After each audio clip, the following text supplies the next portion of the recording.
terlihat kelelahan. Namun, Kantan terus menggali dan tidak menyerah. Setelah lama menggali, Kantan akhirnya menemukan sesuatu. Ibu, lihat, aku menemukan sesuatu. Lihat, Bu, aku menemukan benda ini. Benda apa itu, Nak? Perlahan-lahan, Kantan membuka kain penutup yang berwarna putih tersebut. Ternyata, benda yang ditemukan oleh Kantan adalah sebuah tongkat emas yang berhiaskan intan permata. Lihat, Bu, ternyata sebuah tongkat emas dengan hiasan intan permata. Wah, mungkin ini cara Tuhan untuk mengubah nasib kita yang selama ini menderita, Nak. Setelah menemukan tongkat emas tersebut, Kantan dan ibunya pulang ke gubuknya dengan penuh kebahagiaan. Sesampainya di gubuk, Ibu Kantan menyuruh anak untuk menjual saja tongkat emas yang baru saja ditemukannya. Nak, sebaiknya tongkat emas ini kamu jual saja. Uangnya bisa kita gunakan untuk membeli rumah baru dan memenuhi kebutuhan sehari-hari. Tapi siapa orang di kampung kita yang sanggup membelinya? Hidup mereka tidak berbeda jauh dengan kita. Benar juga, Nak. Bagaimana jika kamu jual saja ke pulau lain? Keesokan harinya, meskipun dengan berat hati harus meninggalkan ibunya, Kantan akhirnya memutuskan untuk menjual tongkat emas tersebut ke pulau lainnya. Hati-hati, Nak. Semoga Tuhan melindungimu dalam perjalanan. Segeralah pulang begitu tongkat emas itu sudah terjual ya. Iya, Bu, secepatnya aku akan pulang. Ibu Kantan dengan sedih menyaksikan kepergian anaknya. Kantan menaiki tongkangnya, menyusuri sungai Barumun menuju muara. Kantan kemudian memasuki laut dan membawa tongkangnya menuju Malaka. Berhari-hari, Kantan terombang-ambing di lautan. Sesampainya di Malaka, Kantan menawarkan tongkat emasnya kepada para pedagang yang ditemuinya. Namun, tak satu pun para pedagang tersebut yang mampu membelinya. Kantan sudah putus asa menjual tongkat emasnya. Dia sudah berniat kembali ke kampung halamannya meskipun tanpa hasil. Namun, sebelum pulang, Kantan bertemu dengan Hulu Balang Kerajaan Malaka. Hai Nak, benda apa yang kamu bawa itu? Hamba membawa tongkat emas, Tuan Hulu Balang. Kantan kemudian menceritakan maksud kedatangannya ke Malaka kepada Hulu Balang. Coba tawarkan ke Baginda Raja. Siapa tahu beliau berminat membeli tongkatmu itu. Kantan kemudian diantar oleh Hulu Balang menghadap ke Raja Malaka. Kantan menjelaskan maksud kedatangannya ke Malaka. Baginda Raja Malaka melihat dengan seksama tongkat emas berhiaskan intan permata. Sungguh istimewa benda ini. Anak muda, aku sangat menyukai tongkat emas ini. Aku ingin membeli tongkat ini tapi bukan dengan uang. Bagaimana jika engkau tinggal di istana ini dan kujadikan menantu? Ampun, Baginda. Jika demikian kehendak Baginda, hamba tidak bisa menolaknya dan menerima apa yang Baginda tawarkan. Kantan dan Putri Raja akhirnya menikah. Pesta pernikahan diselenggarakan dengan sangat meriah dan dihadiri banyak tamu. Setelah menikah, Kantan hidup bahagia dengan istrinya. Tinggal di istana membuat hidup mereka berkecukupan. Sayangnya, Kantan yang telah hidup bahagia ini lupa dengan ibunya di kampung. Padahal istrinya juga seringkali mendesak Kantan untuk menemui ibunya. Suatu hari istri Kantan bertanya kepada suaminya tentang ibunya.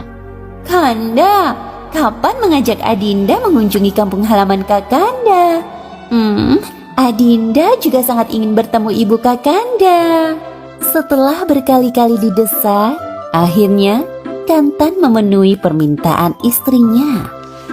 Akhirnya Kantan dan istrinya pun pergi ke kampung halaman Kantan untuk menemui ibunya. Sebuah kapal besar yang mewah merapat di pelabuhan Labuan Bilik, muara Sungai Barumun. Kehadiran kapal besar tersebut tentu saja mengundang perhatian penduduk yang tinggal di sekitar Labuan Bilik.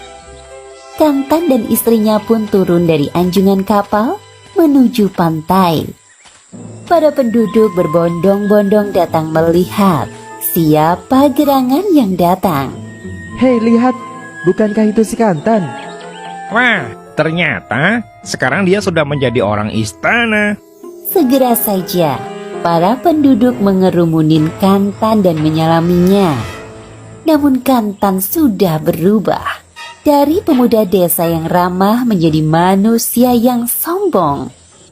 Kabar tentang kedatangan Kantan di Labuan Bilik segera terdengar oleh ibunya. Ibunya sungguh bahagia mendengar kedatangan Kantan. Dengan terburu-buru, Ibu Kantan mendayung sampan kecilnya menuju muara Sungai Barumun. Meskipun sudah sampai di Labuan Bilik, Kantan tidak kunjung menemui ibunya.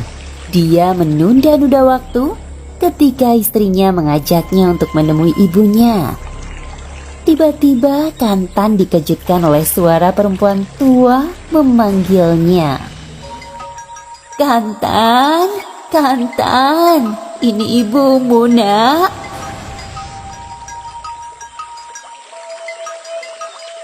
"Kanda, apakah itu ibumu?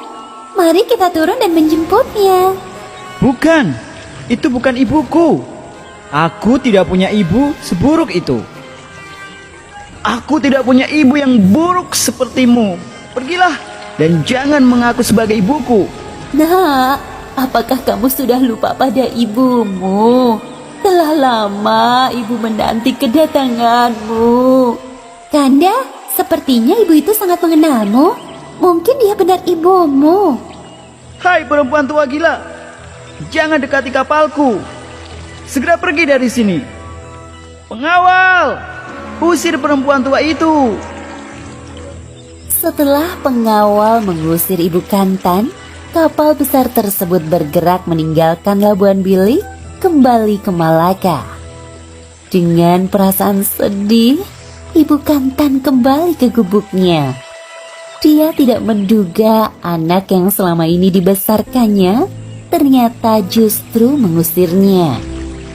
Ibu Kantan yang dilanda kesedihan yang sangat mendalam itu pun akhirnya berdoa kepada Tuhan agar Kantan diberi pelajaran. "Ya Tuhan, anak yang aku besarkan selama ini justru menjadi anak yang durhaka. Berilah dia pelajaran agar bisa menjadi anak yang berbakti kepada orang tua." Tidak lama setelah ibunya berdoa, kapal Kantan yang masih berlayar di muara Sungai Barumun diserang badai. Hujan lebat dan petir terjadi dengan sangat hebat. Lalu sebuah petir yang menggelegar menyambar kapal Kantan.